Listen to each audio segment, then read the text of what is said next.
Bonjour les amis. Aujourd'hui, je vais vous parler d'un phénomène inquiétant, à savoir l'abus d'alcool à début tardif qui pourrait être un signe de démence. Je vous propose ceci qui est un résumé de l'article Late Onset Alcohol Abuse Can Be a Presenting Symposium of Dementia Research Find, publié par le Journal of Alzheimer's Disease le 4 avril 2022 et repris par Medscape. L'article complet peut être consulté sur lifescience.com. Il est classique de distinguer deux formes d'alcoolisme du sujet âgé. Un alcoolisme ancien, ayant débuté bien avant 60 ans et qui se pérennise dans la vieillesse. Il s'agirait plutôt de buveurs excessifs anciens ayant augmenté leur consommation en raison de facteurs environnementaux négatifs. Cette forme s'observant dans 2/3 des cas est secondaire à des troubles de la personnalité faisant partie intégrante du fonctionnement psychique du sujet.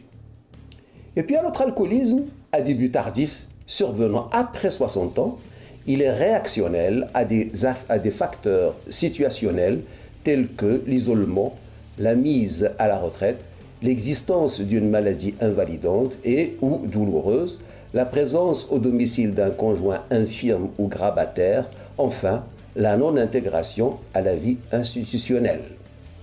Selon les chercheurs de l'Université de Californie à San Francisco, les personnes qui commencent à abuser de l'alcool à un âge avancé peuvent souffrir d'une affection neurologique sous-jacente telle que la démence. Ce qu'il faut savoir, l'abus d'alcool est présent chez 1,7% des adultes âgés, 40 ans ou plus. Donc, c'est 1,7% des adultes âgés aux États-Unis et cet abus peut être le premier signe d'une affection neurologique sous-jacente comme la démence frontotemporale. Près d'un patient sur 15 atteint de démence frontotemporale a commencé à abuser de l'alcool à un stade avancé de sa vie et pour un patient sur 20, l'abus d'alcool a été le premier symptôme de la démence.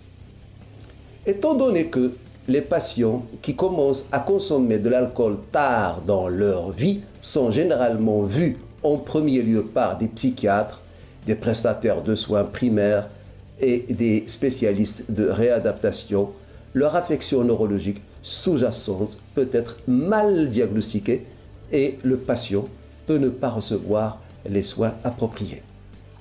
L'abus d'alcool tardif est significativement plus fréquent chez les patients atteints de démence frontotemporale que chez ceux atteints d'une démence de type Alzheimer, mais il est également probable que les mécanismes biologiques qui sous-tendent l'abus d'alcool tardif et à vie soient différents. Un diagnostic précoce et approprié est primordial pour fournir la meilleure prise en charge, améliorer la qualité de vie des patients et de leur famille et orienter les patients vers les structures de soins appropriées.